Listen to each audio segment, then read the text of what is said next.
institution in the Eastern and Southern Cape, offering 6 unique locations, including the only campus in Africa situated on a nature reserve. Nelson Mandela University is a home away from home to students from countries around the globe.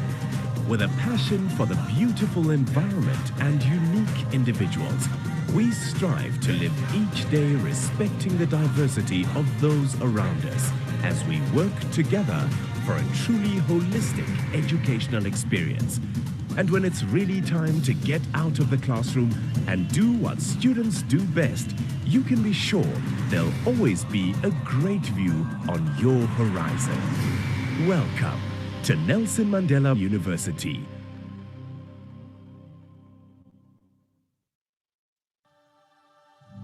When you're looking to study abroad, you're not just looking for a great place to learn. You're looking for the experience of a lifetime.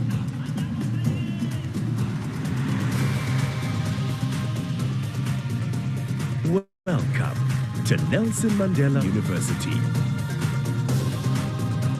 Nelson Mandela University is the largest tertiary institution in the Eastern and Southern Cape, offering 6 unique locations, including the only campus in Africa situated on a nature reserve. Nelson Mandela University is a home away from home to students from countries around the globe.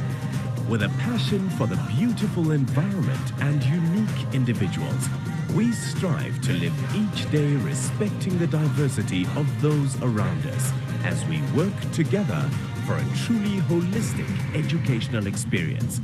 And when it's really time to get out of the classroom and do what students do best, you can be sure there'll always be a great view on your horizon.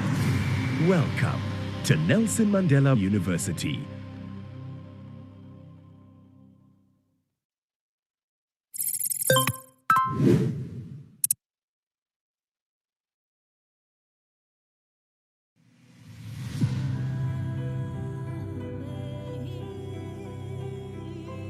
Africa has untold cultural riches and knowledge, which remain unknown to the wider world. Some of these riches and knowledge forms are to be found in its coastal communities and are manifest in the continent's little-known, tangible and intangible cultural heritage.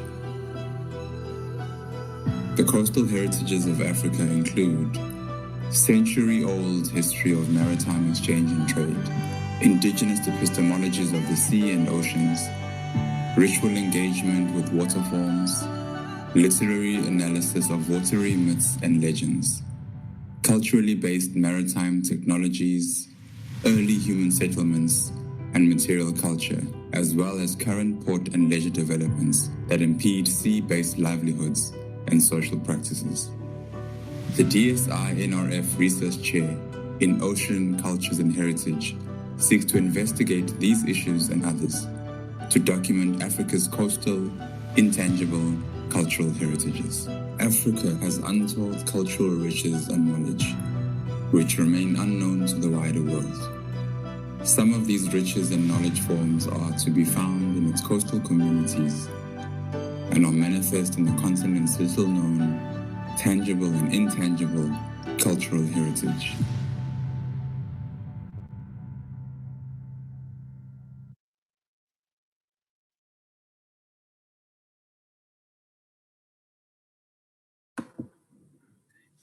Good afternoon, ladies and gentlemen, and an absolute warm welcome to all of you at this, the launch of the DSI-NRF SARCHI Chair in Ocean Cultures and Heritage. My name is Ryan Pillay, and it is an absolute honor for me to be here with all of you virtually at the launch of this chair this afternoon. We are going to begin the proceedings this afternoon by putting voice and putting sound into the space. And at this stage, I wish to welcome a poet, Leletu Chai Amako, to begin the proceedings this afternoon by reciting 2 poems. Leletu, over to you.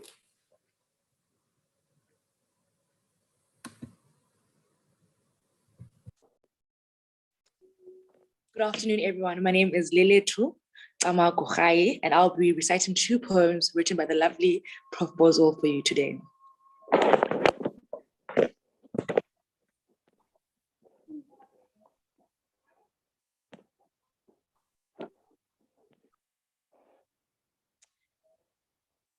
The Ngawala, sleek and cool waters, unknown in the West.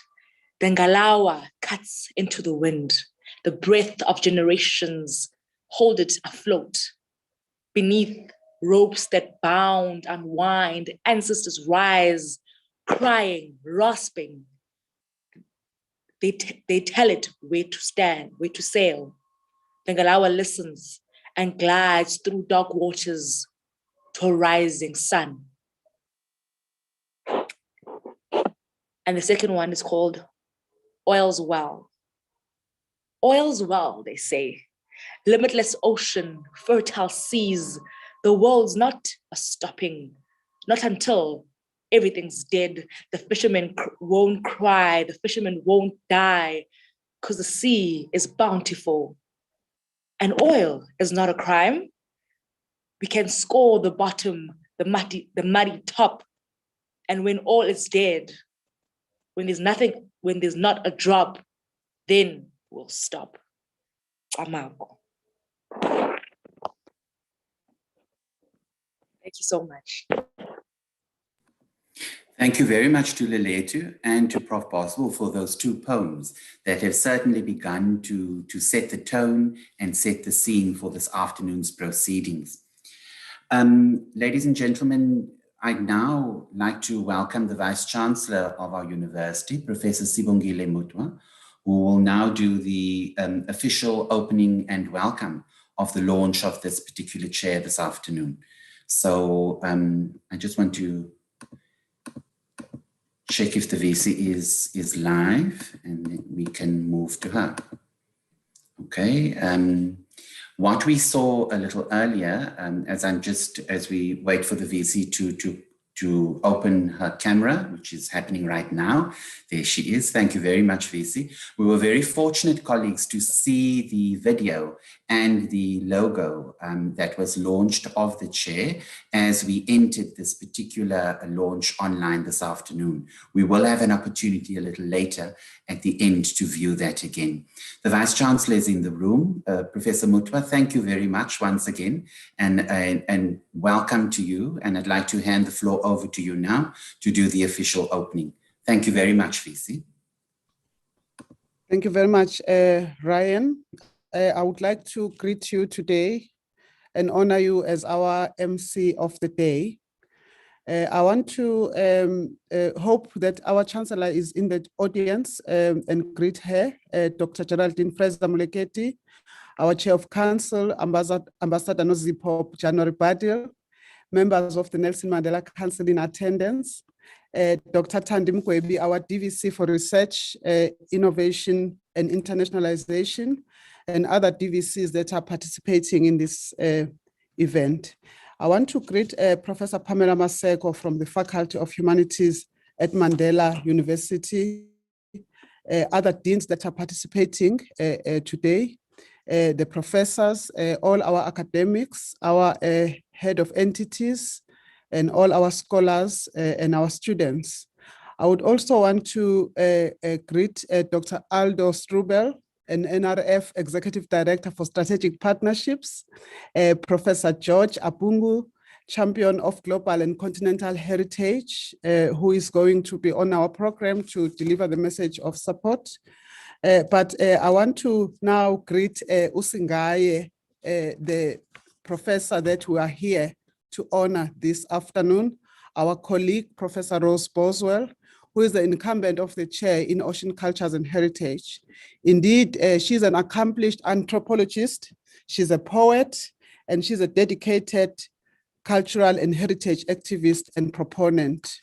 Our reason for being here at Nelson Mandela, our treasured students, I greet them this afternoon.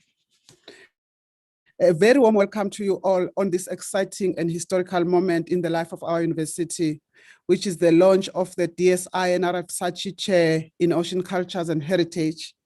At a time of fundamental transformation in higher education across the world, when our futures are increasingly opaque, it is more important than ever before for universities to have clarity, to have focus, and to have certainty of purpose. We need to play to our strengths as we innovate and create.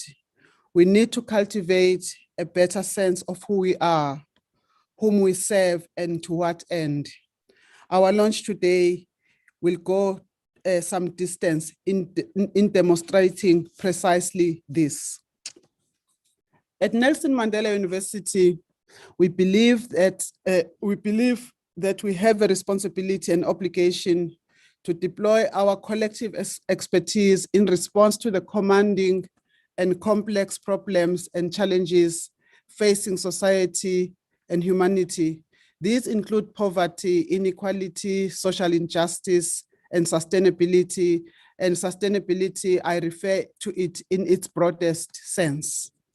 At the same time, we aim to claim our voice and space as a national, continental, and a global citizen, and as a continental and critical peer, an authentically African university that is intentional in foregrounding Africa in our research, scholarship, partnerships, and the reclamation of its heritage and its cultures. It is widely acknowledged that the humanities have seen a decline in their perceived importance in the pecking order of knowledge traditions in the wake of the relentless march of the sciences. In fact, it is only in fairly recent times that one has noted concerns by some government entities and some universities of a need to reassess the role of humanities and the need to foreground same for more serious attention. Due to this field's important role to instigate conversations and produce research which re-engages the questions of power and the questions of powerlessness in reproducing society. I am pleased, therefore, to say that Nelson Mandela University is one of those universities that has clearly committed to the revitalization of humanities. We are committed to growing and developing the humanities purposefully and strategically as an integral part of our journey of rediscovery and of becoming, but also to redraw the boundaries between the sciences and humanities.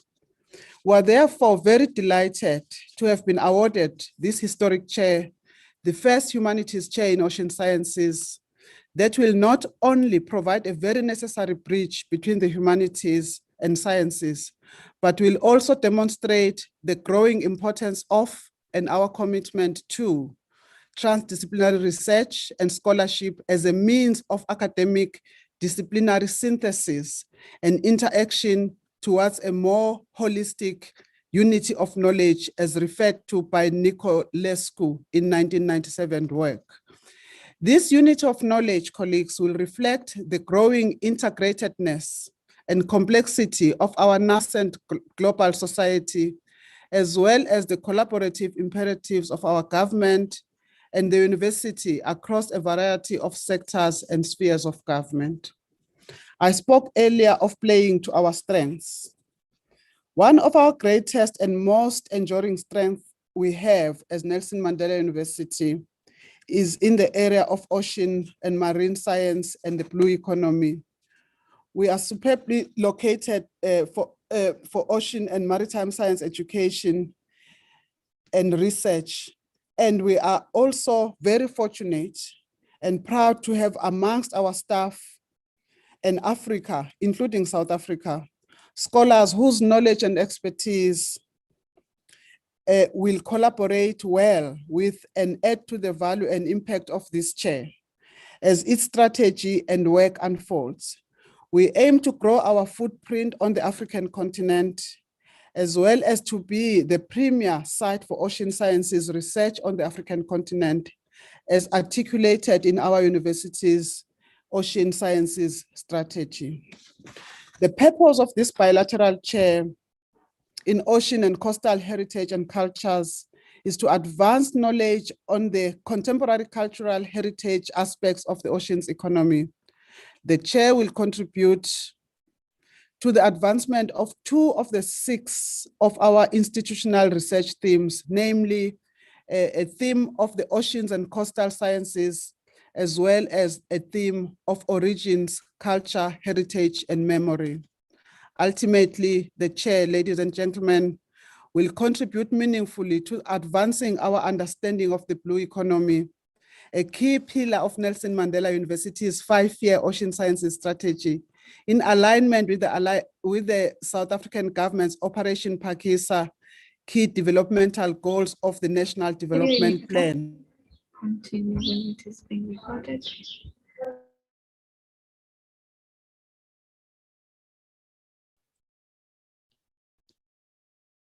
I understand that I'm muted now. You may continue, VC. We can hear you. Okay. Ultimately, the chair will contribute meaningfully to advancing our understanding of the blue economy, a key pillar of Nelson Mandela University's 5-year ocean sciences strategy, in alignment with our South African government's Operation Phakisa, key developmental goals of the National Development Plan, and the African Union's Agenda 2063, as well as the Sustainable Development Goals related to poverty, equality, social justice, and human rights. The timing could not have been better.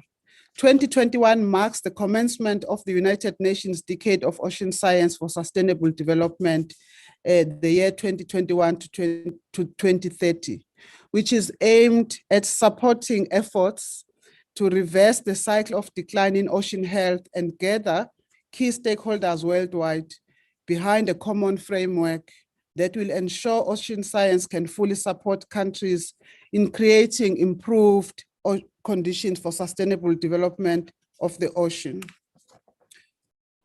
You will appreciate then how important it is for our university to make its contribution in the aspirational, innovative, and strategic context that I have just sketched. I am therefore pleased, Program Director, as I move to conclude, and very excited indeed to extend on behalf of our university our warmest congratulations to Professor Rose Boswell on the awarding of this prestigious and innovative chair. I believe that Professor Boswell is a perfect fit, and she is eminently qualified and suited to the role that has been envisaged for the chair. Professor Boswell, we wish you well, and we assure you of our unwavering support and encouragement. To the National Research Foundation, I would like to express our sincere gratitude for this exciting endowment. Thank you for appreciating our vision for the chair and for your confidence that we will realize that. We commit unreservedly to doing so. I thank you very much, ladies and gentlemen. And again, I want to congratulate our colleague, Professor Rose Boswell. Thank you very much, Program Director. Thank you very much to our Vice Chancellor, Professor Mutwa. I think VC, the Oceans particularly wanted you in that moment to repeat the project Operation Phakisa. So that's why you had to probably say it twice. I think, colleagues, thank you very much. We particularly feel welcome. And at this stage, I now wish to invite Dr. Thandi Mgwebi to open her camera and then also open her mic as I welcome her to our virtual platform. Dr. Mgwebi is the Deputy Vice Chancellor for Research, Innovation and Internationalization at our university, and research chairs fall under the ambit of Dr. Mgwebi's portfolio. So with that, I'd like to welcome Dr. Mgwebi. Dr. Mgwebi, over to you. Thank you very much, Ryan, and thank you very much, colleagues. Thank you, Vice Chancellor, for your opening and your warm remarks. I would like to also acknowledge the Chair of Council, and very delighted that we've got her amongst us, and together with other councillors who are participating today. Also want to just acknowledge our partners, colleagues and friends at the university, the deans, and everyone else who has joined online. I understand that we've got people joining on this Zoom platform, but also it's live on YouTube. Chairs are an important addition at the university and that enhance our capacity in ocean sciences research and related disciplines. I just want to make a comment about ocean sciences and our geographic advantage and how our university is contributing to this endeavor. South Africa has the second longest coastline on the African continent, and it spans two oceans. The confluence of the Benguela Current and the Agulhas Current of South Africa results in their dynamics being complex and often unpredictable, although it is these dynamic ocean systems that contribute to high biodiversity and productivity of the South African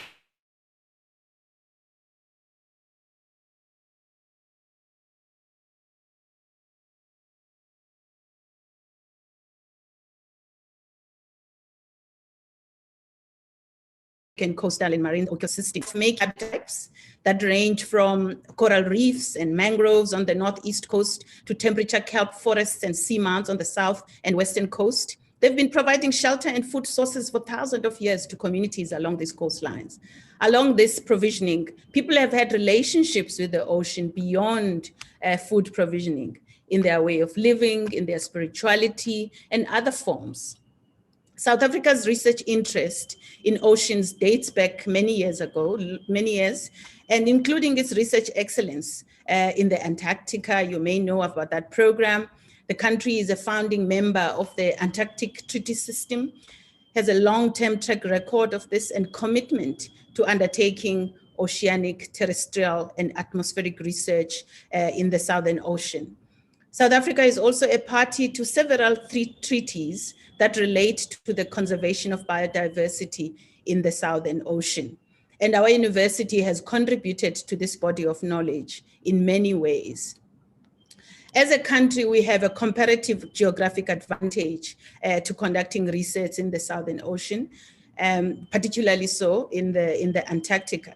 The South African government, through the Department of Science and Innovation and the National Research Foundation, has made commitments to continued research in the Southern Ocean through major financial investments in new state-of-the-art research platforms and putting money into human capacity development. Various academic instruments have facilitated outstanding academic research, often inter and lately transdisciplinary in focus through this research. These endeavors have helped to keep South African scientific research at the forefront of international research in the Southern Ocean. Most importantly, the research is a platform for the development of vital, high-quality human capacity. Research chairs are a major contributors to these endeavors. And within our university, we have bilateral chairs, actually a bilateral chair related to ocean sciences, which is a partnership between our South African government with the Newton Fund. This chair that we are launching today in Ocean Cultures and Heritage plays an important role in fostering transdisciplinarity within the university. And the chair aims to pay attention to communities residing in the coastlines. And these communities have had their own relationships with the oceans, as I indicated. They have not always been able to respond to external stakeholders who are interacting with the coastlines. So the chair will be using contemporary anthropological methods to investigate human, social, and cultural interaction with the oceans and coast in South Africa and selected sites. Focusing on vulnerable communities, the women, indigenous people, and African descendants, and their use of the sea for communal, economic, symbolic, and aesthetic purposes. The research of this chair is ethnographic and comparative and is rich and wide in scope. The primary sites are South Africa, Tanzania, Kenya, Namibia, and Mozambique. And we'll hear more from the chair herself, from the chairholder herself, when Professor Rosewell speaks later. Professor Rosewell Rose Boswell was awarded a well-deserved Tier 1 South African Research Chair by the National Research Foundation. We would like to thank the teams and students involved, Team Mandela managing and supporting the activities of the chair, students and communities who interact with the chair in executing her research mandate. The university acknowledges the NRF's contribution and in the continued partnership in the monitoring, evaluation, and learning endeavors of the chair, and in the development of the long-term sustainability plan for the chair and its research agenda. Siyabulela. This brings me to the next item. I'm glad to have a representative from the NRF in the name of Dr. Aldo Strubel. Dr. Aldo Strubel is Executive Director, Strategic Partnerships at the National Research Foundation of South Africa. He serves as South Africa's national contact point for the European Research Council, as board member of the Water Research Commission, and as the co-chair of the Executive Support Group of the Global Research Council. He's a foreign fellow of the Ugandan National Academy of Science, a senior fellow of the Pan-African Scientific Council, and a founding member of the South African Young Academy of Science, SAIS. His educational credentials involves an honors degree from the University of Pretoria, University of Ghent, Belgium, that's where he received his master's in international agricultural development, and then his PhD from the University of the Free State and Cornell University, where he does his postdoctoral research, actually at Wageningen University in the Netherlands. He is a recognized scholar in sustainable agriculture and acknowledged as a leader in internationalization of higher education and research and innovation management. Over to you, Dr. Aldo Strubel. We are glad to have you. Dr. Ngwebe, thank you very much for the warm welcome. I'm really delighted to participate this afternoon, and thank you indeed for the very kind invitation. Professor Mutwa, Dean Maseku, and of course, Professor Bosworth, esteemed colleagues, many congratulations to this well-deserved award in 2020 of the DSI-NRF SARCHI Chair in Ocean Sciences and Heritage to Nelson Mandela University. Professor Boswell, certainly a well-deserved, illustrious, and prominent scholar that has been appointed as the chairholder. And we're really pleased to share this great initiative with such a prominent university in the country. Many of you will know that the goal of the South African Research Chairs Initiative is to strengthen and improve research and innovation capacity for producing high quality postgraduate students and research and innovation outputs. And this has been very clearly framed by Vice Chancellor Mutwa. We need to expand the scientific research and innovation capacity of the country and by implication of the region and the continent, but also in the same breath to expand and improve the competitiveness of our research system, and more importantly, what that means to our citizens and the impact that it provides.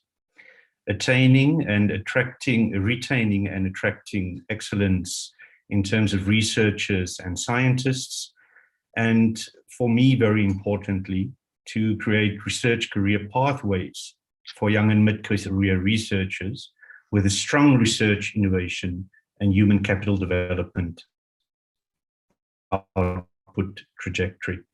We have seen over the past almost 20 years that this extremely important and prominent initiative has led to a number of outputs, have strengthened the system, and certainly created the impact that it was expected to have.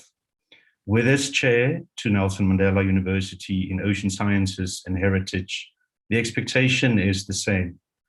And shall I perhaps say that the expectation is even higher, with many universities establishing themselves like Nelson Mandela University that are research-orientated, research active, that portrays an extremely strong leadership cadre. These initiatives contribute to the excellence of these competitive institutions. Indeed, Professor Mutwa has indicated that we must ensure the certainty of purpose of universities, and initiatives like these and many others contribute to our understanding of excellence, scholarship, and competitiveness and perhaps most importantly, sustainability.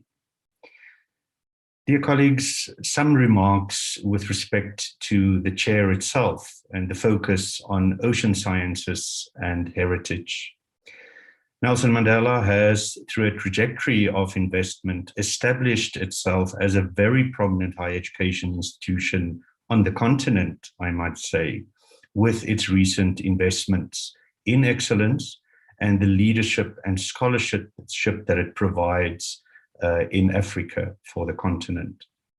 There's a large number of investments in multi and interdisciplinarity, and the importance of this approach of inquiry to address the complexity of the challenges facing humanity. We take note also of the large investments that your prominent university has started to make and formalize soon to this approach. Very strong and innovative leadership of your research-orientated university, and the importance of sustaining that trajectory as we go into the future. And lastly, our congratulations, and I can say a national congratulations on your excellent performance in your first participation in the Times Higher Education Impact Ranking and the focus of the SDGs that you have submitted for overview. This, I think, is one of the important outputs and indicators of how your sustaining investment and the prominence of your university continue. The second point is that the SARCHI funding instrument endeavors to advance transformation of the South African knowledge enterprise.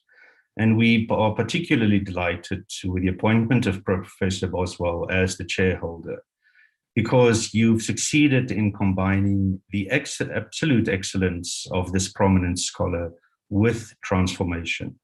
And this assists not only the program and the NRF, but also the transformation of our country's science and technology endeavor. Colleagues, my third point is that the focus of this chair is contextualized by the notion of heritage and what this means to multiple communities from varying countries. Ethnography is brought to bear on sensitive and important subjects that touch on the environment and humanity and the sea, as well as human relations and resource utilization. And this is contextualized by the decade of ocean science for sustainable development under auspices of the United Nations that globally we all share, our recent celebration of World Oceans Day, and the fact that the chair's work resonates with these initiatives, those that contribute to the sustainability of the ocean, but very importantly, building partnerships with all stakeholders involved. My second last point is that the National Research Foundation with the Department of Science and Innovation is aware of, and we also drive and are responsible for many of the policy frameworks nationally and globally that relates to the eminent work of this chair. This includes, for instance, the inclusion now formally of humanities within the very prominent Global Change Research Program. Secondly, as Dr. Ngwebe has mentioned, the South African National and Arctic Program, investments in human social dynamics, marine and coastal research, indigenous knowledge systems, very fundamentally African origin research, all of these contextualized by the relatively new white paper on science, technology, and innovation, and the almost finalized decadal plan on STI. And I'm delighted to acknowledge the presence of Professor Derek Swartz, who has played a very fundamental role thus far in the formalization of these two guiding documents. This sets the scene, colleagues, for us within how we operate, where we would like to and must invest, and the importance of sustained investment going forward. As a last point, partnerships is the intrinsic nature of a research chair or collaborative research. is partnerships and networks, and it forms the basis of scholarly inquiry and therefore of the chairs. The notion of partnerships, expansion, both in developed and developing countries, is very high on the agenda of the National Research Foundation and indeed of the DSI, and of course within the frameworks of STISA and the African Union's strategy. Professor Boswell and Nelson Mandela University, you join a relatively large number of chairs in South Africa, but also an increasingly large number of research chairs internationally.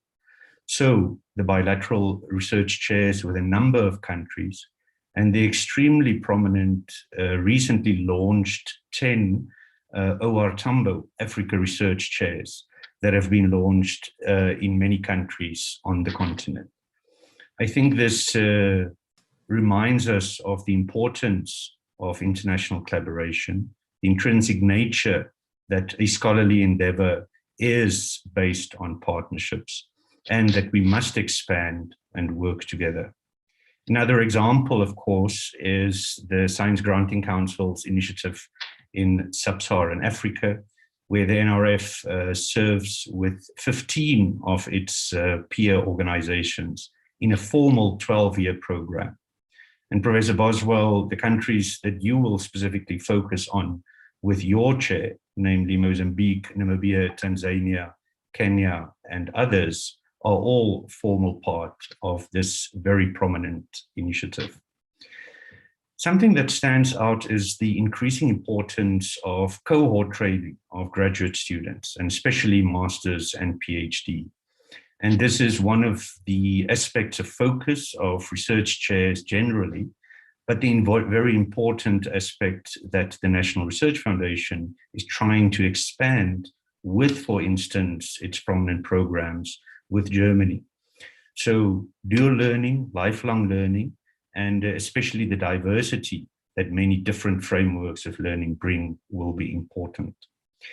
South Africa has just stepped down from its chairship of the Indian Ocean Rim Association, that the South African Environmental Observation Network, one of the national facilities with the NRF, has played a prominent role in. And this, I think, provides a very important and strategic expanding framework within which the research of this chair can focus. We've had major investments in collaboration with the Swedish International Development Agency on transdisciplinary research for ocean sustainability with the NRF under auspices of the Belmont Forum. And our proposed work with the Presidential Commission on Climate Change. All of these examples bring to the fore, colleagues, that the notion of partnerships, the expansion within a collaborative work and knowledge generation environment must and should form the basis. We are therefore very pleased, Professor Boswell, to have noted your extraordinary network of strategic links and international and local partnerships that has been one of the competitive advantages in the selection for the allocation of this chair to the university, but also acknowledging your excellence. In conclusion, dear colleagues, and on behalf of the National Research Foundation, congratulations again to Nelson Mandela University, to Professor Boswell, you personally, for this very well-deserved award following a stringent and competitive and rigorous peer review process that upheld the prestige of the SARCHI funding instrument. And Professor Mutwa, as you have said, the NRF does share your knowledge and acknowledge your investment and vision as a university within the country. We wish you all success, and we are very confident that the chairholder will return this investment by the government and by the NRF in moving South Africa forward towards an inclusive knowledge economy, transforming lives and inspiring the nation through your research findings. Thank you indeed for this opportunity. Thank you very much to Dr. Struble. We are at the launch of a research chair. So I want to use an analogy that we tell students, and in fact, we ourselves have also been told this. Begin the research process very broadly, open it up with wide statements. And the Vice-Chancellor and Dr. Ngwebi, followed then by Dr. Struble, have given us both the wide institutional view and also the national, continental, and even international views regarding research around this chair and the impact it makes. Borrowing then from Dr. Ngwebi's a word she used in her address, confluence. So we now move, if we took it as a funnel, and we are now coming to the confluence, the neck of the funnel leading to our next set of speakers, I now wish to request Professor Pamela Maseko, who is the Executive Dean for the Faculty of Humanities, to switch on her camera and her mic as she readies herself, then to introduce our next set of speakers. And Prof. Maseko, good afternoon, and thank you very much. The floor is yours now. Thank you. Program Director, Chancellor and Chairperson of Council, Vice-Chancellor Professor Sibongile Mutwa, Deputy Vice-Chancellor Thandi Ngwebi, and other DVCs who may be present, the present and past management members of the university, deans from other faculties, the NRF Executive Director on Strategic Partnerships, Dr. Aldo Struble, our guest speaker, Professor George Abongu, guest students, colleagues from every part of the world from which you may be watching. Most importantly, Professor Rose Bosworth, our SARCHI chairholder in Ocean Cultures and Heritage, who is Usengayi today, as the Vice-Chancellor stated. Greetings, Njabulisa. My task today is simple. It is to introduce the most important guests for the day. But before that, as we launch this chair, Professor Boswell and Professor Abongu, I cannot help but be reminded of the catastrophic 1856 story of Nongqawuse that occurred along the coast, not far from here.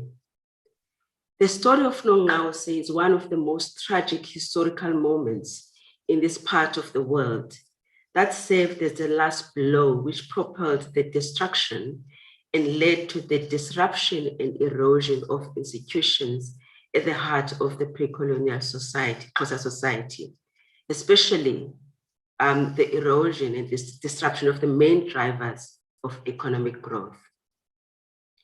I'm reminded of this, Vice-Chancellor, because at the center of this historical moment were cultural beliefs around spirituality and the significance of the ocean in that spirituality, and the ocean specifically as the site of destruction and resurrection of life.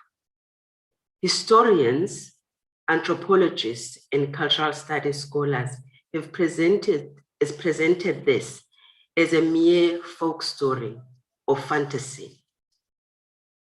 Without being prescriptive, Professor Boswell, I'm looking at the research chair as providing new ways of interrogating evidence around African historical moments such as these that are often perceived only as fictional by scholars in the academy. Let me now do what I have been asked to do today. I will start by introducing the main speaker for the afternoon, Professor Rose Boswell.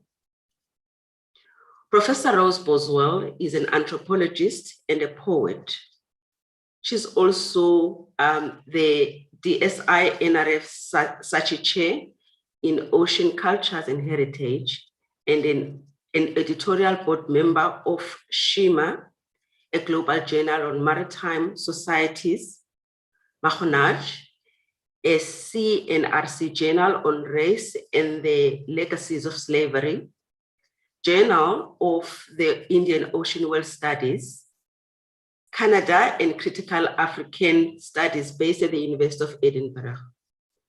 She's the author She's the author of Les Malays Creole, Ethnic Identity in Mauritius, Representing Heritage in Zanzibar and Madagascar, Challenges to Identifying Managing Intangible Cultural Heritage in Mauritius, Zanzibar and Seychelles, Post-Colonial African Anthropologies, Things Left Unsaid in Pandemics, as well as more than 30 sole authored papers on heritage, identity, sensory ethnography, and the Indian Ocean world. She's currently co-editing a book entitled Blue Heritages, Ocean Cultures and Histories for Palgrave Macmillan in London, as well as being an accomplished researcher, as you can see from the profile above. Prof. Boswell is also a blogger and a photographer, and her profile and work can be accessed at och.mandela.ac.za. Professor Boswell, congratulations. We are privileged that our faculty is an academic home for your chair. We're delighted at the scholarly collaborations that have already emerged through the transdisciplinary nature of your chair. We are looking forward to you addressing us this afternoon. Let me now turn to Professor George Okello Abungu, who will be giving a message of support by contextualizing the work of the chair in the African Academy. Professor George Okello Abungu is a Cambridge-trained archaeologist and former Director General of the National Museum of Kenya. He is the CEO of Okello Abungu Heritage Consultants and a recipient of the Lifetime Achievement in Defense of Art from the Association for Research into Crimes Against Art. He's also a Knight of the Order of Arts and Letters of the French Republic for his outstanding contribution to heritage at local and global level, as well as the first African recipient of the World Heritage Fund Award for his contribution to capacity building in the field of heritage in Africa. Professor Abungu has researched, published, and taught in the disciplines of archaeology, heritage management, and museology, culture and development. He was Kenya's representative to the UNESCO World Heritage Committee and vice president of its bureau between 2004 and 2008. He is the founding associate professor of the Master of Arts in Heritage Management at the University of Mauritius and a fellow of the Stellenbosch Institute for Advanced Studies at the University of Stellenbosch. Let us please give Professor Abungu a virtual applause as he comes forward to address us. Thank you very much.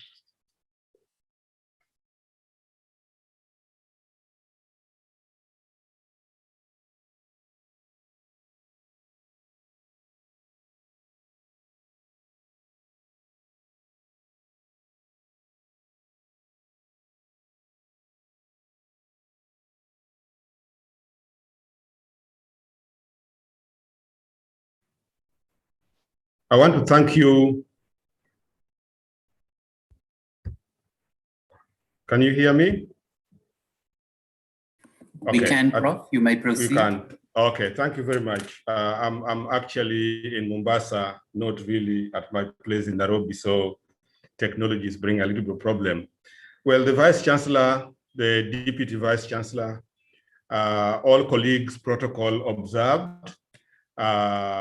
My dear friend, colleague, and a real excellent scholar, Rose Boswell.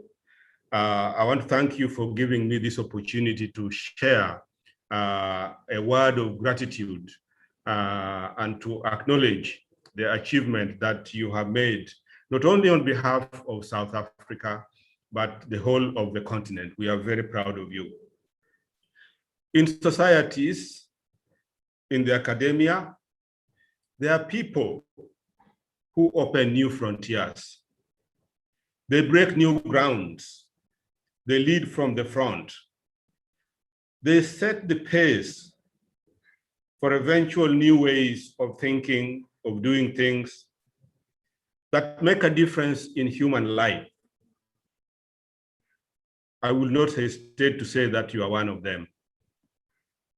You have raised the bar many times, and you continue to do so. You are a proactive, pragmatic scholar, and yet extremely gentle.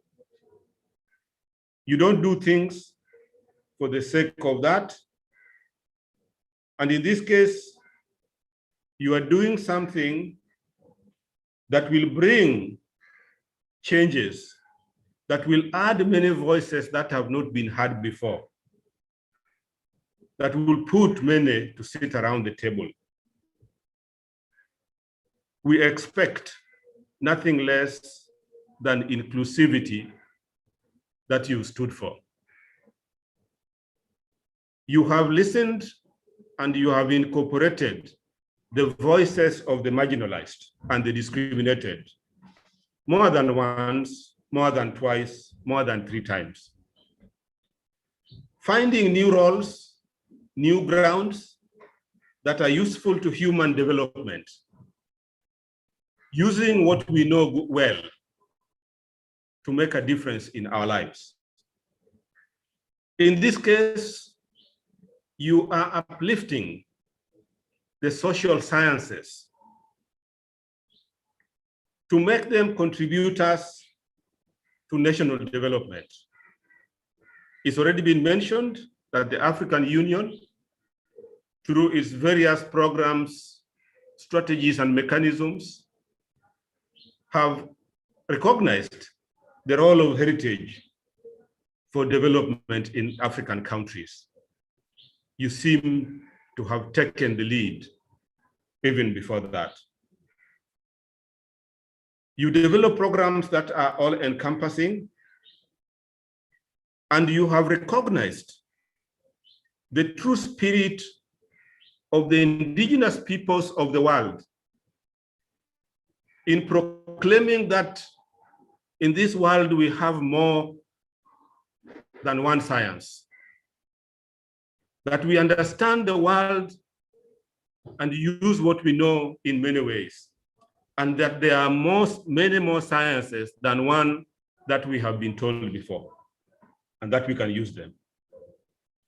In doing this, we also expect you, as you have done before, to do it with others and not for others.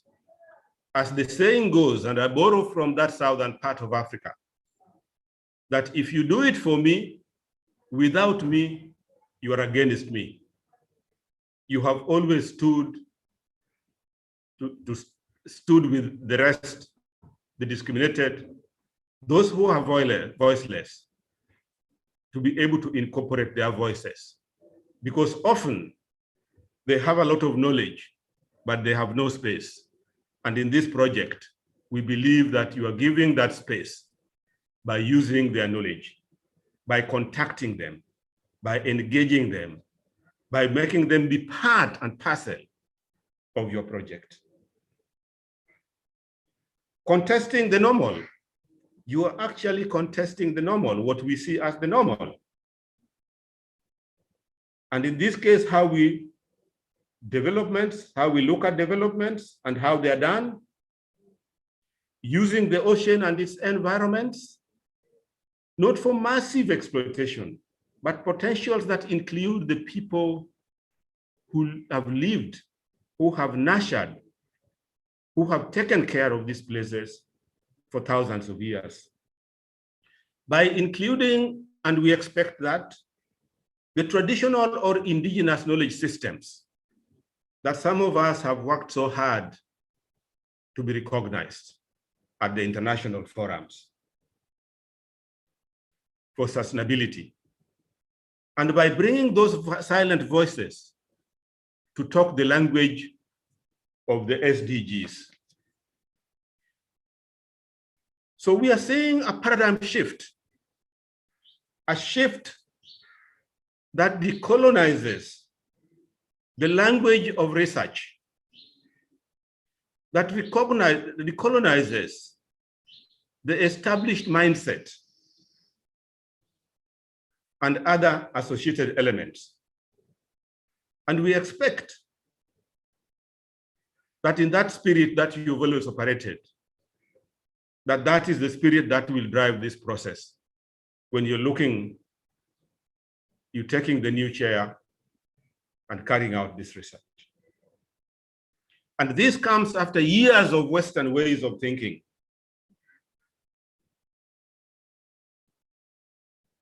That needs us to decenter the knowledge and how we do things.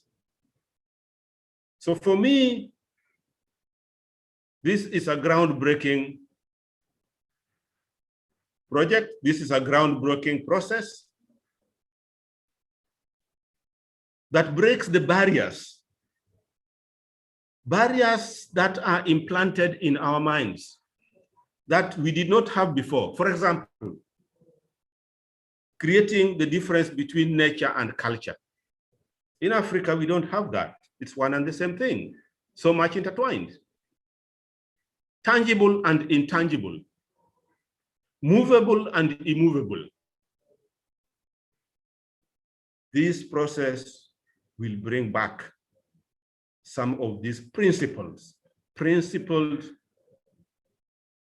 thinking that is embedded in this continent and that worked for thousands of years back into action. It is time to do that. And we know that this project will do that. Issues of partnership, I believe Dr. Aldo Strobel has also mentioned that, which we consider as key. You have always operated with open heart, open hand, open arms. Partnership. There's an African saying that if you want to go quickly or fast, go alone. But if you want to go far, go with others. You've chosen the latter, and we have always known you to do that. And that principle is what carries the principle of partnership, that you go with others. The other one that clearly is an expectation, and we believe that you will do, is investment in capacity building. That has also been mentioned by Dr. Aldo and others. Investing in the future and investing in the youth and the women and the discriminated, because that is where the future lies, when we change things for the better. And this project looks at that. How we build, we produce a human capacity that understands the environment and its history and its ethnography and its people and the diversity of the voices and the way we look at things. And giving opportunity to the disadvantaged, nurturing talent of those whom I've mentioned, like the youth, the women, and other disadvantaged groups. This is an expectation that we have from you. And lastly is the production of knowledge through groundbreaking research like this one to make a difference in human life, which carries the spirit of Ubuntu, that you are because we are. You recognize that. I want to commit as a senior researcher, as a senior theologist, as an elder in this continent and a heritage expert, that we will cooperate with you, that we will support you, that as a continent and the professionals and the people, we will work to ensure that we utilize that very capability of yours that you have demonstrated over the years to make South Africa, to make Africa a proud of its oceans, and ocean science and heritage and its people, and to make research that contributes directly, as you have thought and put in place, contribute directly to the well-being of societies. Thank you very much, and we are proud of you, and we look forward to this, and the journey begins now. Let's start it running. Thank you, my dear Rose. Thank you.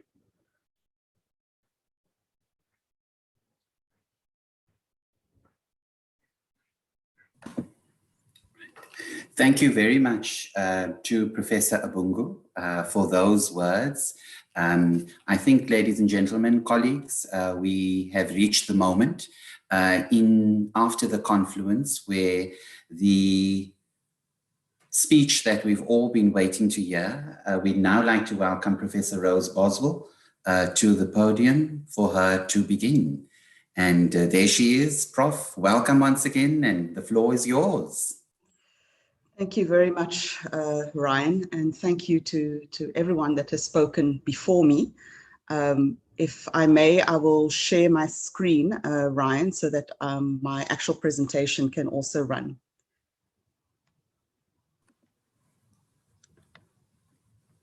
Just give me a moment.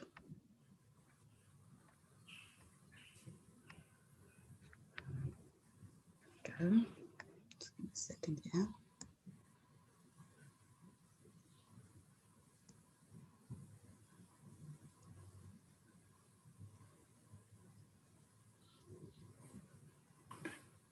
Right, there we go.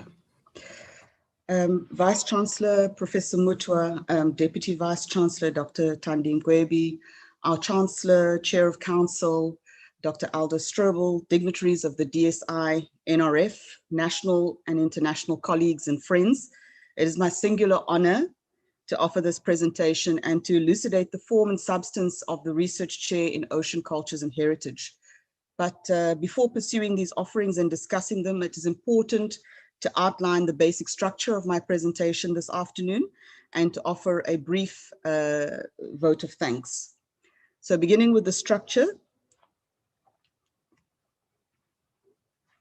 In this presentation, I will outline the goals of the Research Chair, so generously supported by the South African Department of Science and Innovation, the NRF, and Nelson Mandela University. I will also speak about the teams and partners that are coming on board for this exciting journey.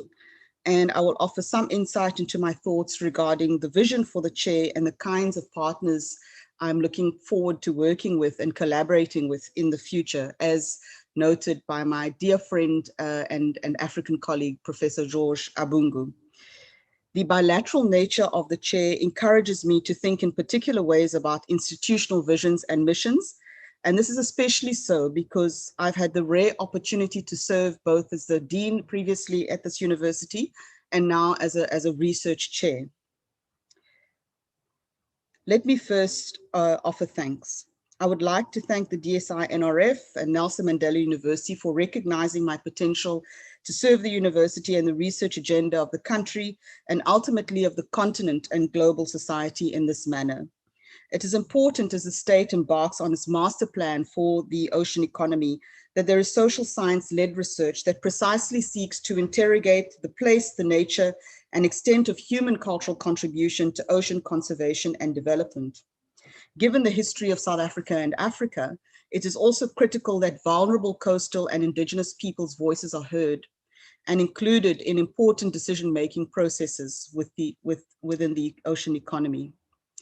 With regard to NMU specifically, I'd like to thank Professor Derek Swartz, who emphasized the emphasis of the human dimension in the ocean strategy of the university. Without his encouragement and support, and the support of our present Vice Chancellor, Professor Mutwa, as well as numerous other NMU colleagues, especially those from the research office, I would not be in this position today.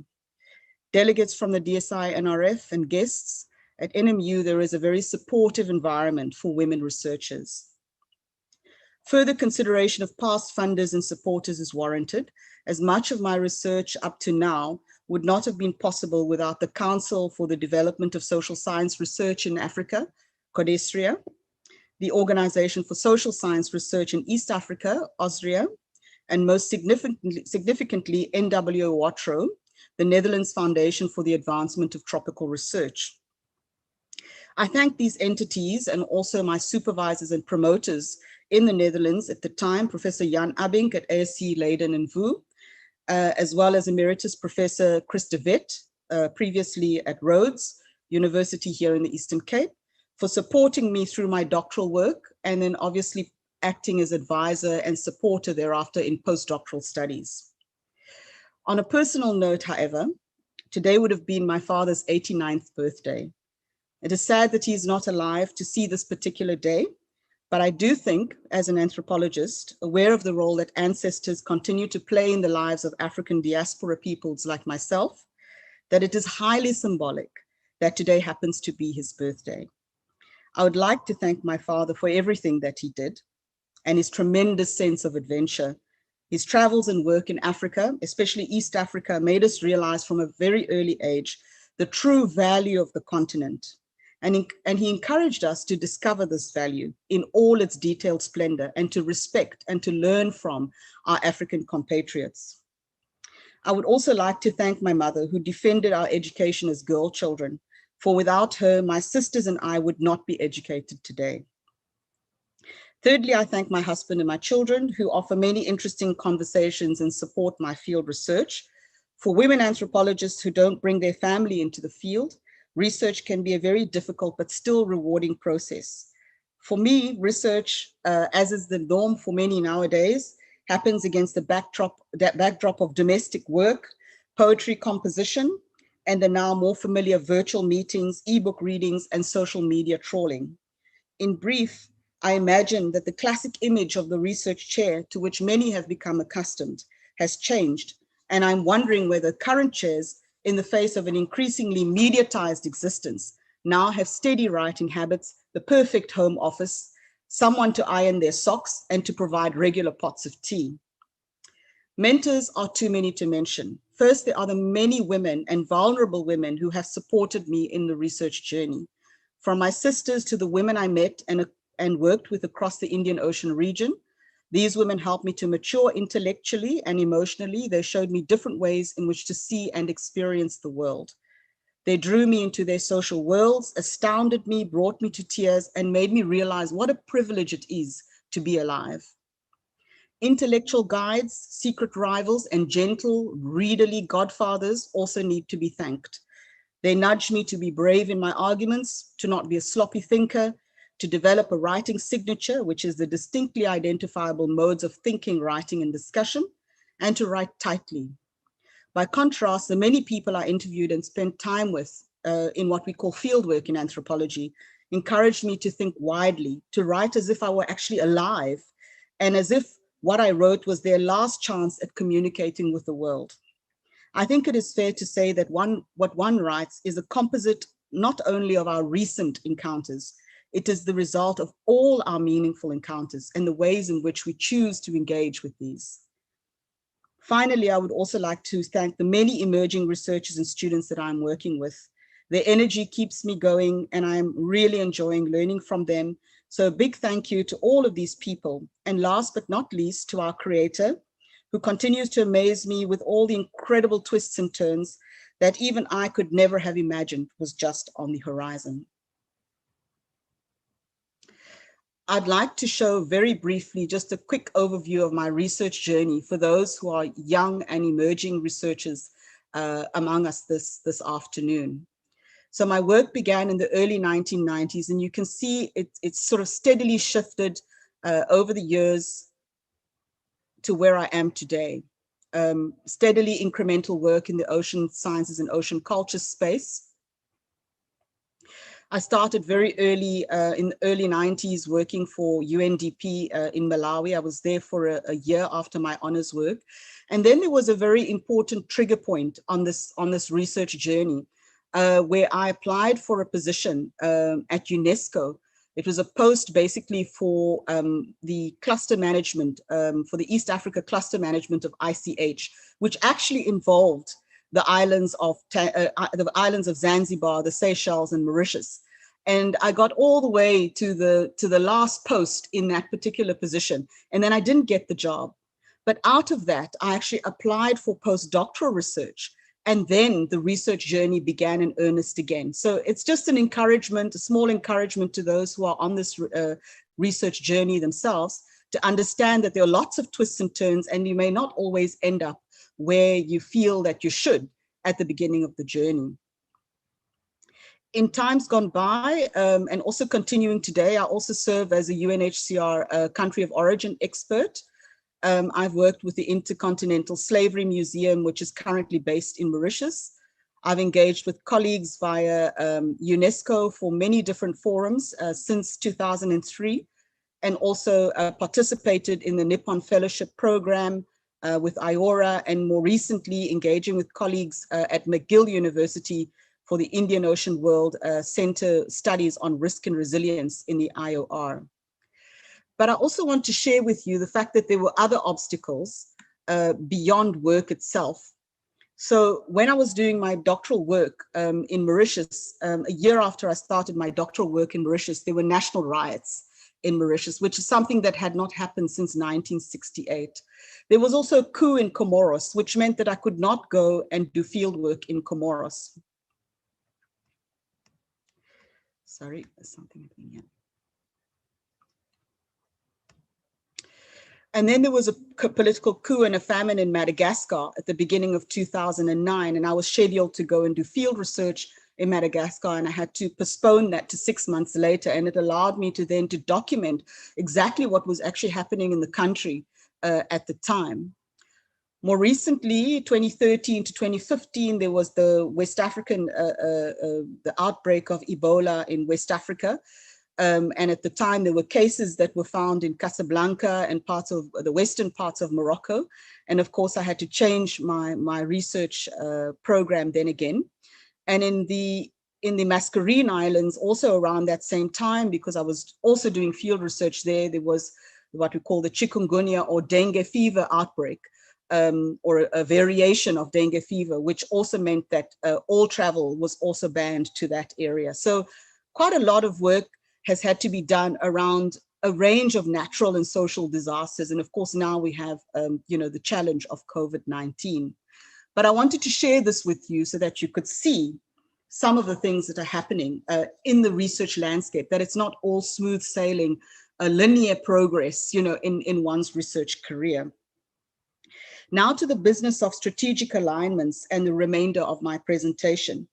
Principally, the chair seeks to deepen, as has already been indicated, Indigenous and vulnerable people's inclusion in ocean management and development, as well as the better safeguarding of intangible cultural heritage. In this regard, the project is aligned with several global and national strategic imperatives, some of which have already been mentioned, but they still warrant perhaps a brief repetition here. Specifically, the project is aligned with several UN UN development goals, as outlined on this part of the slide. The project will seek to advance the UN Decade for Ocean Sciences strategy to improve inclusion and cultural diversity in ocean management. Data gathered and analyzed will speak to various UN SDGs, specifically those that emphasize cultural diversity conservation and gender equity and empowerment. The project of the chair is also aligned to 2 of the 3 key principles of the Convention on Biodiversity, or CBD. These are sustainable use of the components of biodiversity and equity and benefit sharing in this domain. Furthermore, the project itself is aligned to Africa Agenda 2063, specifically the desire for Africa to be a more cohesive continent that recognizes and draws on its cultural riches, that highlights the importance of being a culture-centric continent. Here, the understanding is that in a culture-centric Africa, there will be a higher valuation and greater respect for cultural heritage and the riches that these can basically offer to the world. Nationally, the project aligns with some of the principles highlighted by Operation Pakisa, especially its concern to improve employment via the ocean economy sector. More thinking will have to be done on exactly how this might be achieved in the near future. However, South Africa is signatory to the UN Declaration on the Rights of Indigenous Peoples. And in this regard, the project seeks to foreground the knowledges of indigenes and to propose deepening of their access to human rights. Beyond Africa, the work speaks to and affirms the positive principles of Indigenous Women's Biodiversity Network, the Ishikawa Declaration on Biocultural Diversity, the Florence Declaration on the links between biological and cultural diversity, and as already stated, the UN Declaration on the Rights of Indigenous Peoples. These declarations seek to deepen Indigenous peoples' contribution to ocean policy making, decision making, and paradigm shaping, and to state recognition of Indigenous peoples' rights to participate in and to contribute to such processes. Reflecting on and quoting from the research proposal, the project is aligned to a global strategy for inclusive development in its efforts to foreground the contributions of indigenes and vulnerable communities in African selected sites. And as noted on the slide here, the research aims to have globally and nationally relevant outcomes aligning with UN SDG 1, 5, 10, and 14 to address poverty, gender inequality, environmental sustainability, and ocean health via research on vulnerable communities. The research also addresses UNESCO's global program for heritage conservation. And as you saw from the previous slide, that was the initial inspiration behind the formulation of this project. National legislation promulgated in the National Environmental Management Biodiversity Act in South Africa, the Integrated Coastal Management Act of 2008, and of course the National Heritage Resources Act. All of these have played a role in actually inspiring the work and getting me to think about both national, international, and global partnerships. A quick overview of the goals and objectives. On the right, you will see a beautiful image from a wedding in Madagascar, in Zanzibar, when I did field research there a good few years ago. And we're hoping to continue and to deepen this work in the years to come. But the primary goal of the research is to explore, to investigate, document, and advance national and global knowledge of ocean cultures and heritage in South Africa and the selected regions that have been noted for this project. The objectives are fairly straightforward, to characterize the dynamic human and cultural interaction with oceans and coasts, to advance participation and diversity in dialogue and research in coastal communities, to advance national, regional, and provincial ocean strategy, to extend and advance impactful transdisciplinary ocean cultures and heritage research, and of course, to deepen critical theories and reflections on culture and heritage.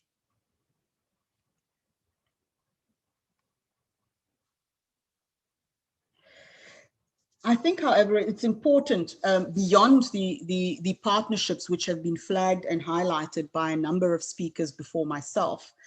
It's important to say from the disciplinary perspective, and before going into the problem statement itself, to take that second point maybe more in greater, to focus on that second point with a little bit more depth. Anthropologists have a long-standing engagement with the sea, from classics such as Bronislaw Malinowski's Argonauts of the Western Pacific, or Marshall Sahlins' Islands of History, and the vast literature on island anthropology from Margaret Mead to Michael Rappaport, Gladwin, and others, to more recent engagements with sea change by Sylvia Earle, including fisheries, conservation, tourism, health, oil production, and nuclear testing. We have a very, very long history of engaging with the sea and with the oceans. However, when we look at contemporary ethnography, we see that a lot of this is actually quite what we call terra-centric. In other words, that anthropologists have, especially in our Southern African continent, we've tended to focus on grounded communities and established earthbound, I could say, earthbound communities. In Sylvia Earle's book on sea change, for example, I mean, there are so many discussions on humans' putative links to the sea, that the sea is within us, that the sea is part of our bodies. We're 71% water, just as the earth is 71% ocean. From Earle's work on sea change all the way to our own Françoise Verger's work on the Anthropocene and climate change and the dystopic futures and the role of creolized identities in shifting us to more adaptive frames in that space. More recently, I read a very fascinating and somewhat disturbing paper by Stefan Helmreich, his treatise on the devolution of human species. and our oceanic genomic inheritances. And what basically Stefan says is that because of climate change, because of anthropogenic effects on the oceans, sometimes human, sometimes social effects and economic effects that humans have on the oceans, we're basically contributing to the devolution of our oceans, where higher order mammals and species are being compromised. They are no longer able to reproduce in the way that they should. And in fact, we're seeing a proliferation of microbes that are now basically taking over the sea, to the extent where we have large swathes of our ocean, which she identifies in specific parts of the globe, that are essentially turning into slime. So it really is something to be significantly concerned about, and perhaps doesn't seem to be something that is of immediate concern to those who are working on heritage issues.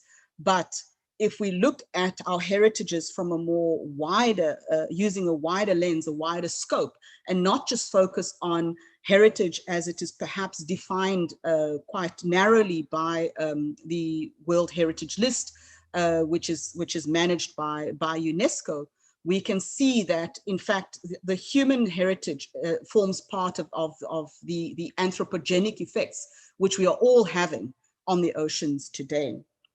But let me shift to the problem statement of the proposal.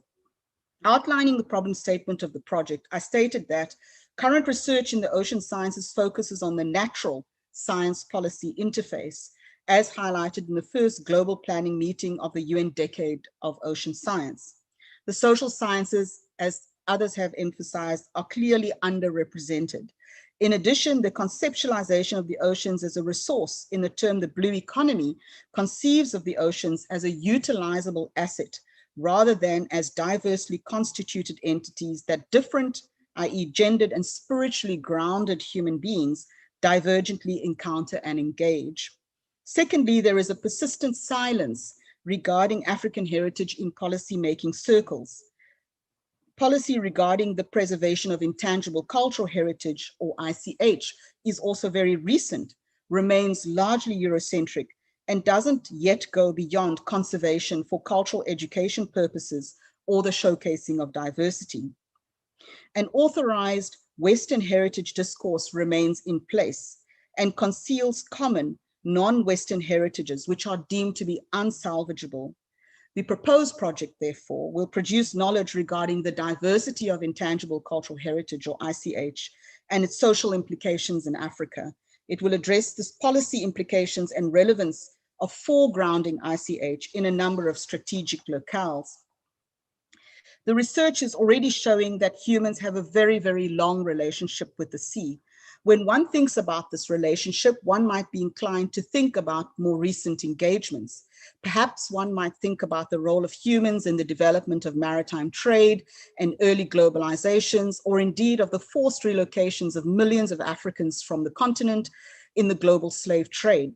And indeed, in offering the poem Ingalawa, which Leletu so beautifully read, I have done exactly this, emphasizing African potential and possibilities for leveraging the creativity, the resilience, and the adaptation of Africans that is apparent in our recent past. However, the more I read, the more I realize that the cultural story of humans and the oceans goes back many hundreds and thousands of years, and one could argue long before hominids actually walked the earth.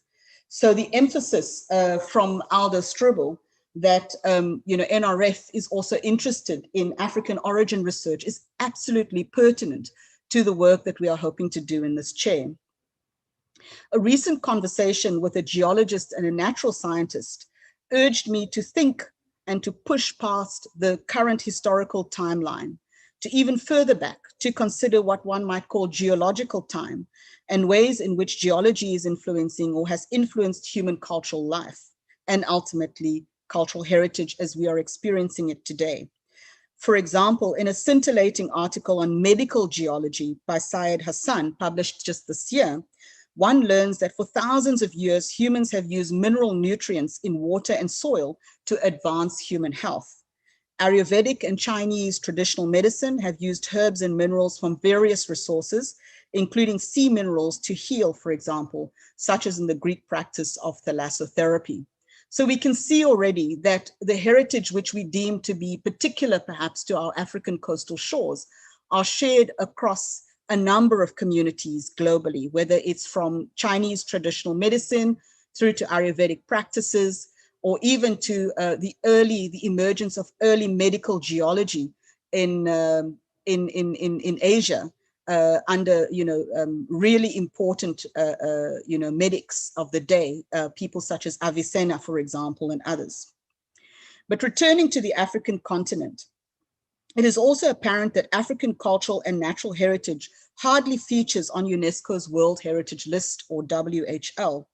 African heritage accounts for only 12% of all inscribed sites, and nearly 40% of these heritages are in danger from threats such as climate change, unchecked development, poaching, and civil war. These threats, while appearing to be specific to particular domains, development, biodiversity, cohesion, have long-term effects on cultural heritage as they affect community access to critical natural resources, or they impede community efforts to practice rituals and to enact values. So using Ryan's funnel analogy, we need to understand the global context of heritage and the ways in which different forms of heritage, which are linked to cultural heritage, have influenced practices such as medical practices, ritual practices, recreational practices on a sort of global platform, but then also to understand how such practices are also being experienced and lived and changed on the African continent. As alluded to by my colleague and friend Georges Abungu, Africa is also a rich source of intangible cultural heritage, but such heritage hardly features on UNESCO's list of oral and intangible cultural heritage. And on 5th of May this year, African Heritage Day, it was stated that heritage is key to intergenerational transmission of knowledge and community resilience. In Timbuktu, for instance, after violent extremists destroyed mausoleums and rare important books, local craftsmen were at least able to reconstruct those mausoleums with the support of international agencies such as UNESCO. But I think it is very important to still flag here the issue of the very long history of colonial rule in Africa and the impact of this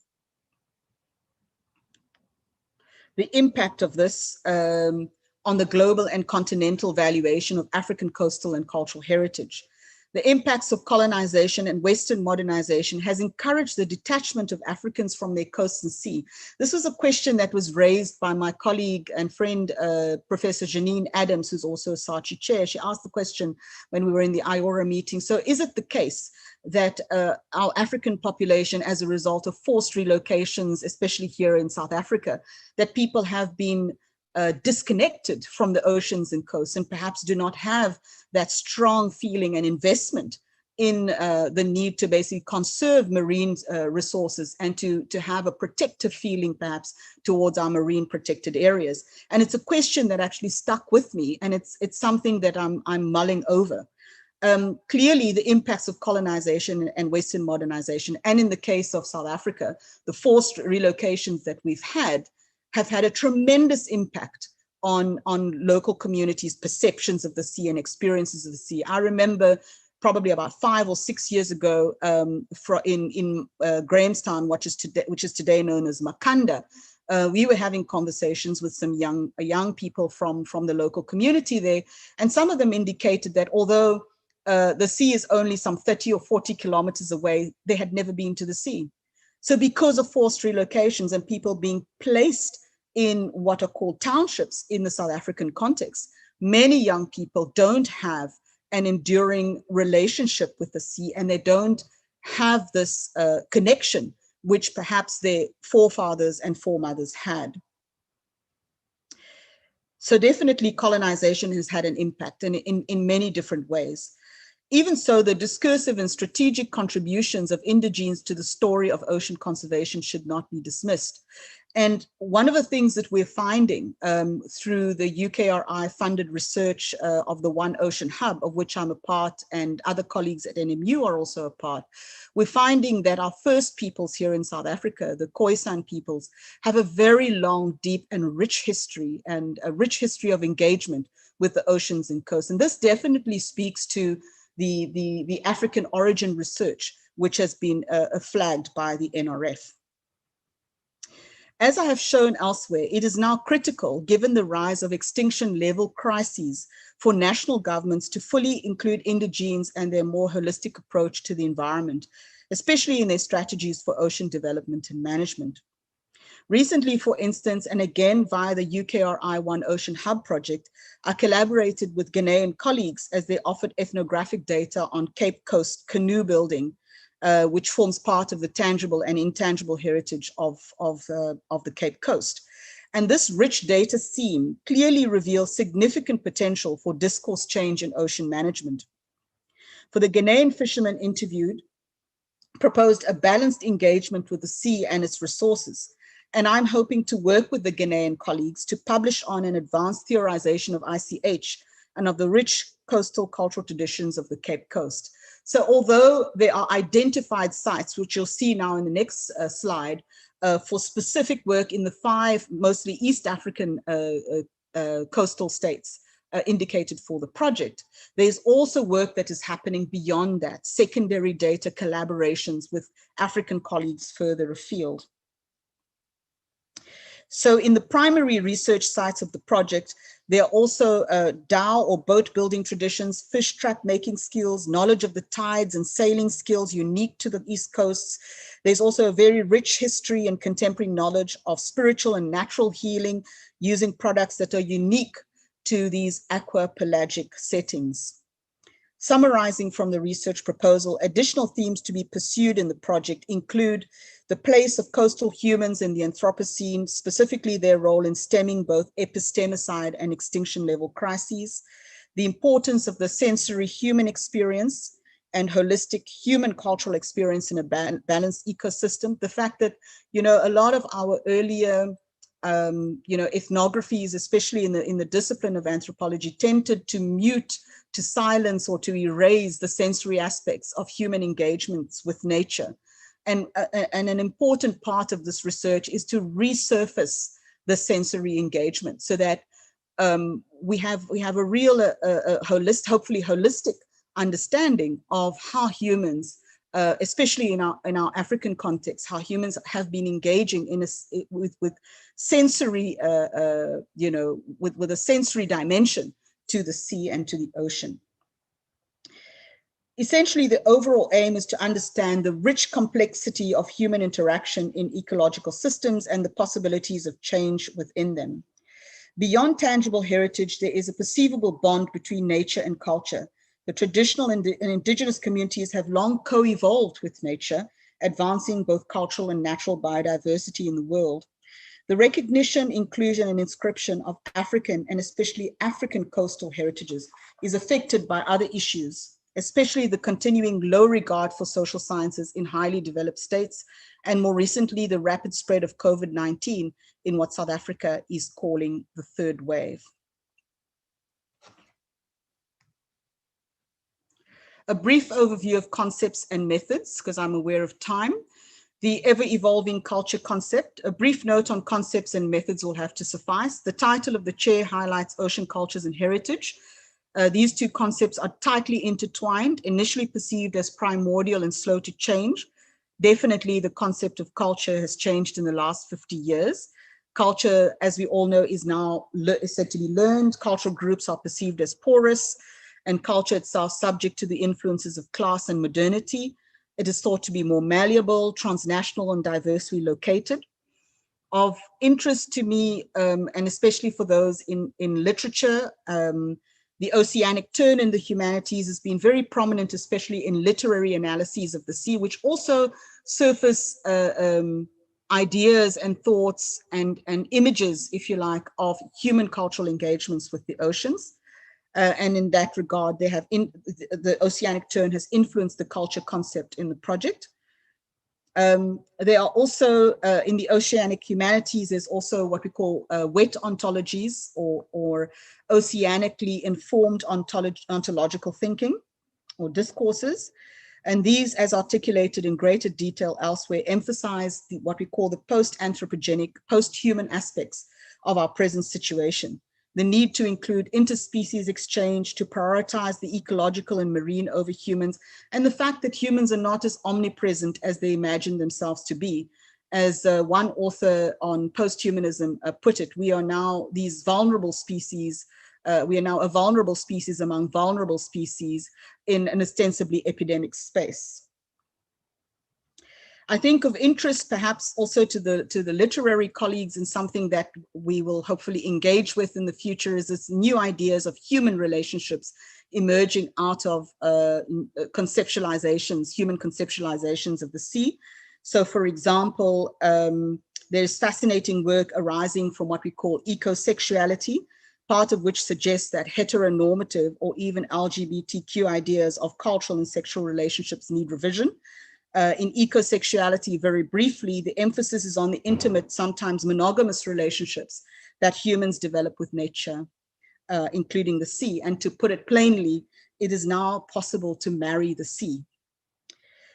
The research, therefore, adopts a critical approach to cultural analysis, bearing in mind that meaning is created differently for specific communities and that cultural practices and values shift as a result of social and economic change. And when UNESCO was first established, a heritage was kind of understood in a way as an unproblematic legacy that one could pass from one generation to the next. And the idea was that if we preserved cultural and biological diversity, we would be creating peace in the minds of men. In the proposed project, a critical perspective on heritage and culture is adopted. It is understood that heritage can be deployed for political ends and that culture and tradition may be invented to secure access to specific resources. However, the project doesn't mindlessly adopt instrumentalist perspectives on heritage and culture. It is understood that both are highly regarded by coastal communities, as heritage does indeed consist of traditions and knowledges that are passed from one generation to another, which may be used for sustainable engagements with the sea. We also understand that heritage, as Kirschenblatt, Gimblet, and others have articulated, that it is the metacultural production of communities, which means that heritage can be used to promote the symbolic power of the rich and influential.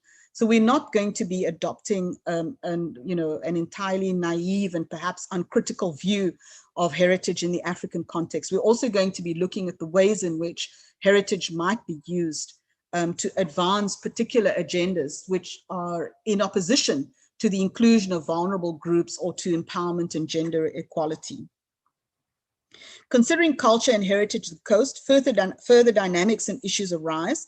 In the context of East and Southern Africa, where most of the research is situated, there is a very long history of contact and socioeconomic exchange.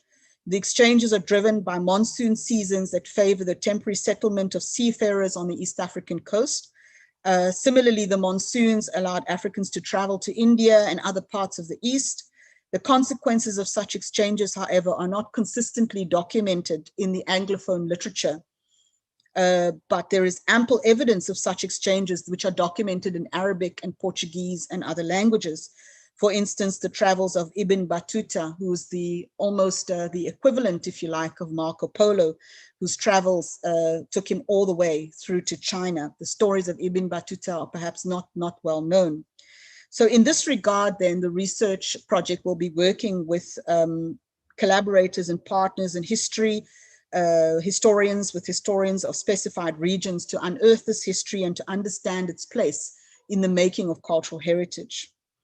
As indicated already, the research seeks to continue to lift silences on African heritage, thereby advancing the continent's contribution to knowledge in the world and to what has been termed the global South.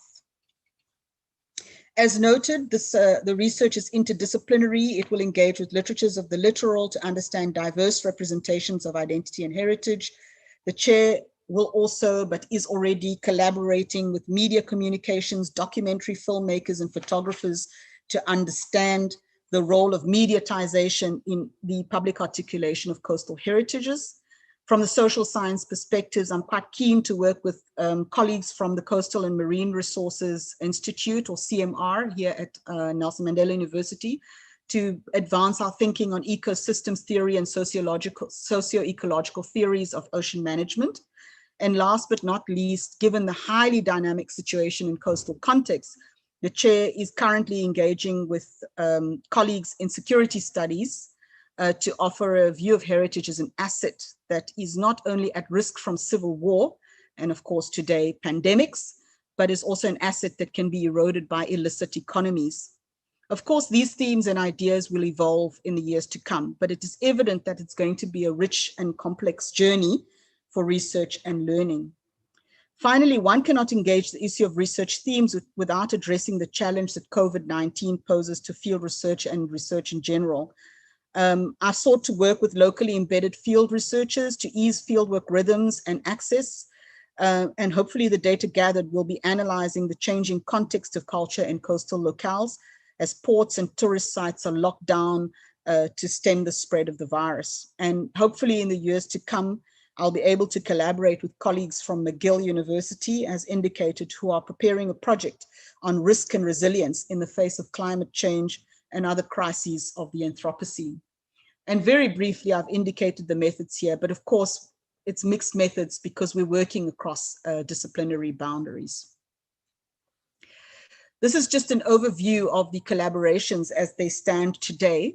So you can see that on the one hand, there are these various NRF community of practice projects that my thoughts are feeding into, and my team's thoughts are feeding into: the cultural valuations of the sea, mixed methodology approach representing cultural valuations through documentary filmmaking, within the UKRI One Ocean Hub project, working with Fijian and Ghanaian colleagues, looking at ritual and gender, and hopefully transdisciplinarity, the relevance of transdisciplinarity to ocean management. And then more recently, via the Algoa Bay Community of Practice, working with Professor Rosie Dorrington at Rhodes University on biocultural heritage. And of course, still to emerge, because it's still early days, is collaboration with the other chairs of NMU. And then on the right side of your screen are some of the topics which we've begun to unearth with the different research partners in the African countries, East Coast African countries indicated. Looking at freshwater systems and history, identity and indigenous knowledge systems, small-scale fisheries and heritage in Namibia. In Kenya, we're quite interested in the port development that has taken place at Lamu, and the fact that it has, to a large extent, it seems that this has excluded local populations. So we're quite keen to see what will emerge there. In Mozambique, we have quite an interesting set of propositions: tourism, heritage, marine heritage. We have an archaeology graduate that is also helping us with research on underwater cultural heritage in Mozambique, and also the other topic which I just mentioned, which is illicit economies and social cohesion in coastal communities. So the research then has attracted external funding and some research collaboration interest. I've already indicated what those are. 6 months into the project, we have 2 postdoctoral fellows, Dr. Mateo Koetsiwe from Northwest University, who is in the process of finalizing a manuscript on the links between astronomy and heritage here in Africa. And then we also have Dr. Elena Perez Alvaro from Cambridge, who's working on a selection of papers regarding underwater cultural heritage and identity. There are also other postdocs, Vice Chancellor and DVC, in literature and natural sciences, who have approached me for collaboration. And we are hoping that we'll be able to stagger those individuals. Really fascinating work which they are offering in the literary domain, as well as the ecosystems natural science domain for postdoctoral work. There are a number of PhD candidates that have come on board and are now starting their field research in the African field research sites. I've indicated what topics they're interested in. And I think that it's also important, as has already been stated by Dr. Strobel, that the chair seeks to develop research capacity in ocean sciences, specifically in the humanities, as we seek to revitalize the humanities, as Professor Pam Maseko has indicated. It is recognized that Nelson Mandela University is a comprehensive university that seeks to be of service to society. In this regard, I'm open to mentoring emerging researchers, especially the colleagues that you see here on the team that is working in the Tsitsikamma area and the Southern Cape area on behalf of the UKRI One Ocean Hub project. And I'm also keen to advance potential researchers in the domain should they choose to pursue a postgraduate degree or to embed themselves in a particular profession. For example, media communication is one of the ones that we're working on at the moment. The development of capacity is critical, not least because South Africa is going to need more knowledge workers in the coming years as global economies transition from hybrid transition to hybrid and digital workforces. And so the work of the chair and my work then has to do double duty. I must seek to advance important questions and data regarding ocean cultures and heritage, and I must seek to intellectually prepare graduates for a new era of research and conservation, one in which graduates will have to be able to speak across disciplines in the ocean sciences and be prepared to work in what we call the epidemic space. In conclusion, the project is at the beginning of its journey. It's thus impossible to fully delineate where the research will go and what further partnerships will be established. However, in the past 6 months, interest in the project, COVID-19 notwithstanding, has been increasing. I'm particularly encouraged to see the number of graduate students that are keen to be part of the project, as more students realize the immense potential of working in a project that has a transdisciplinary ethos and is seeking to bridge knowledge divides between the natural and the social sciences. It's therefore difficult to elucidate the exact ways in which the transdisciplinary approach will be realized in the work, exactly how this will happen. Thus far, there are a couple of papers. I'll share them with you here. So there are 3 papers that have come out that are quite transdisciplinary in nature. The first one, including the Khoisan for a inclusive blue economy, I co-authored that with one of our graduates, Dr. Jessica Thornton. And that paper is looking at, history, historical representation, visual representation of the Khoisan, and how, government should change, national government should be changing its thinking about the inclusion of indigenous peoples in the ocean's economy. The second one, an art and census for ocean conservation, looks at aquapelagic communities in Canada, in Northern Canada, and also in New Zealand. Specifically the work of Michael, the sculptor and manga artist, Michael Yagulanis, and George Nuku, who's a Maori sculptor, looking at their work and how that allows us a different space for the articulation of cultural heritage via art. And then looking through linguistics in a secondary site, looking at COVID-19 and its transformation of speech and linguistic practices, which are key to the intangible cultural heritage in Mauritius. A couple of reports have come out, and of course, all of this is based or works with research that has been done before. I'm particularly grateful for the work that I did early during the Ebola outbreak in West Africa. When I could not go to Morocco, I teamed up with a colleague from Max Planck Institute in Germany, Dr. David O'Kane, and we produced this paper entitled Heritage and Cultural Practice in a Globalized Disaster. And in a way that is also percolating some thoughts around how we're going to be managing heritage, whether in coastal areas or anywhere else, how we're going to be doing it now that we are in ostensibly another epidemic space, specifically COVID-19. So these are some of the thoughts that have been percolating in the last few months. So that basically brings me to the end of my presentation. And as Professor Georges Abungu said, let the work begin in earnest. So thank you very much to all my collaborators, project funders, to the NRF, and to the Vice Chancellor and colleagues at NMU for supporting this chair, and a heartfelt thanks also to my African compatriots. Although I was born in the diaspora, I've always felt part of the African continent, and I'm so happy to be back on the continent and living here and doing this work. So thank you very much. I'm very, very grateful and very happy. Thank you. Thank you very much to Professor Rose Boswell for taking us through some of the exciting work that has already started in earnest. And thank you very much for continuing the work for a number of other individuals, for a number of ancestors. And now you don't only continue that work, but you help to open up the space for many others to continue doing this important legacy building and heritage making work.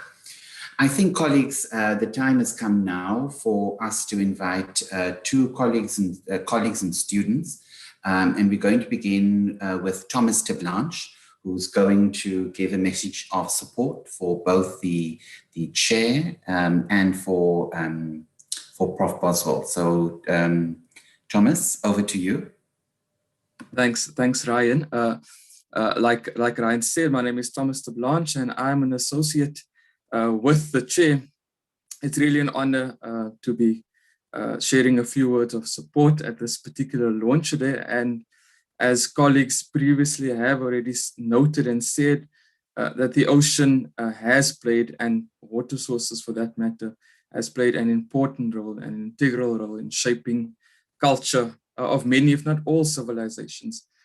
From my experience while working with the chair, it suggests that many in our region are reclaiming the importance of the ocean in the culture, the histories, and the way of life, but have at times been removed from the oceanic areas, as it were, metaphorically perhaps saying that the salt of the earth, as it were, has lost its saltiness.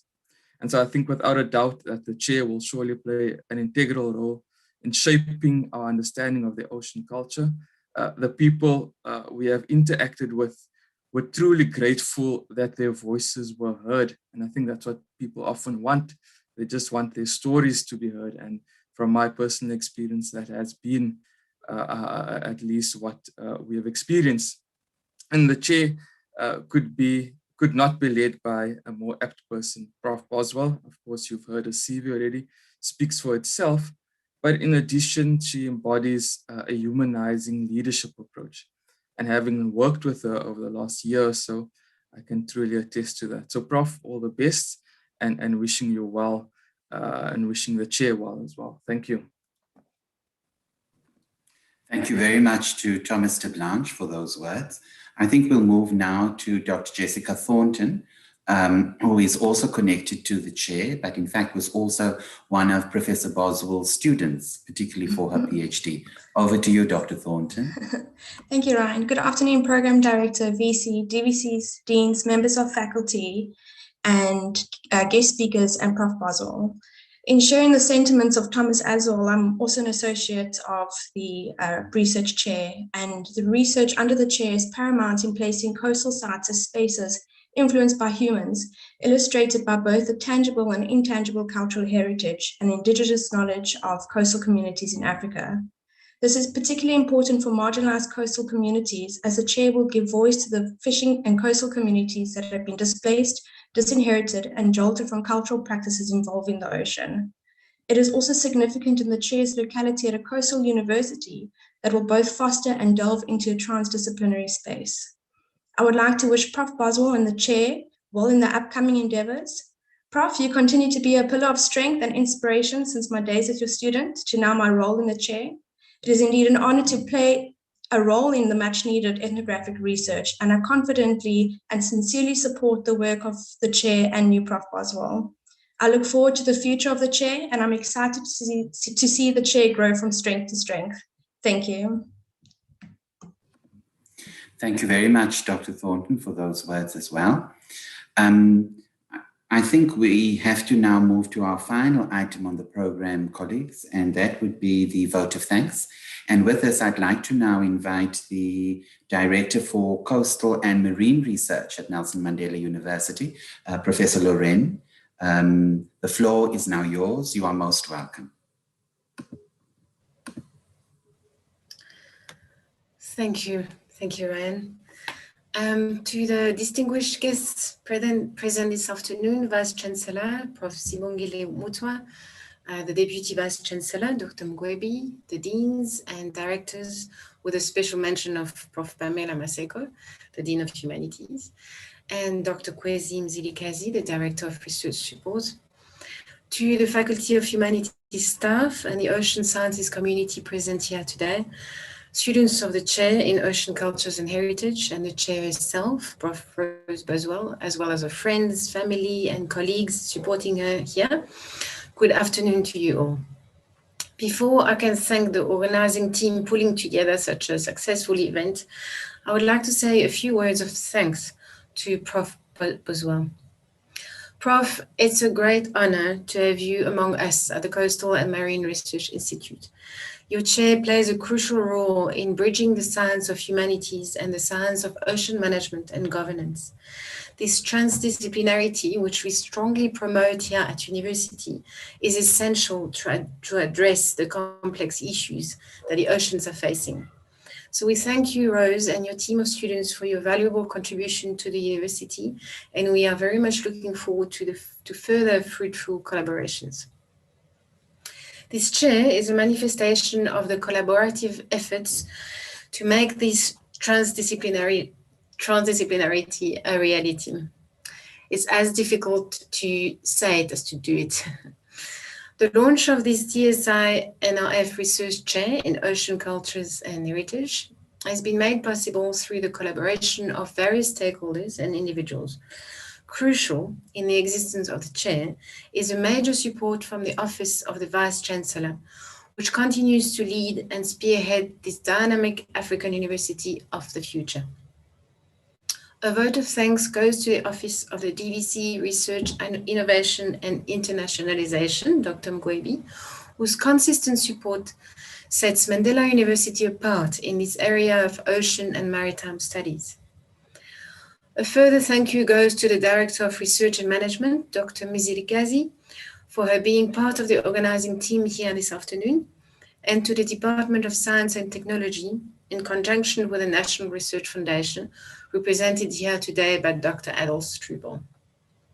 To Prof. Maseko, the Executive Dean of the Faculty of Humanities, the host of the chair, thank you for your support.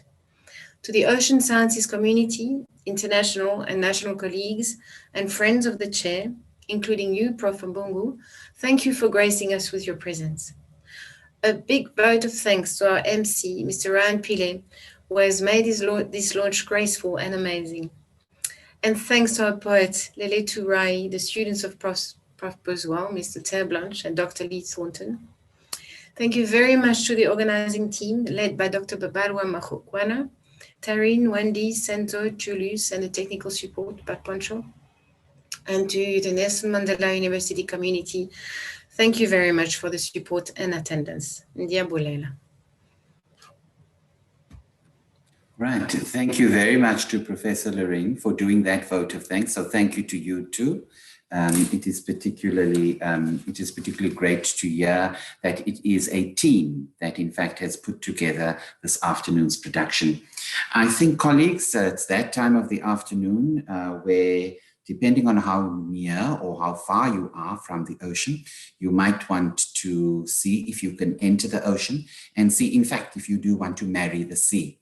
Depending on what lockdown restrictions we find ourselves in, we ask you to do that in a way that is safe. So I think all that we have left to do now is to say thank you to all of you for attending and for partaking in this very monumentous event. And then I think finally, it's for me to say cheers and congratulations to the chair and Prof. Boswell. Thank you very much, everybody, and have a good evening further. Take care. When you're looking to study abroad, you're not just looking for a great place to learn. You're looking for the experience of a lifetime.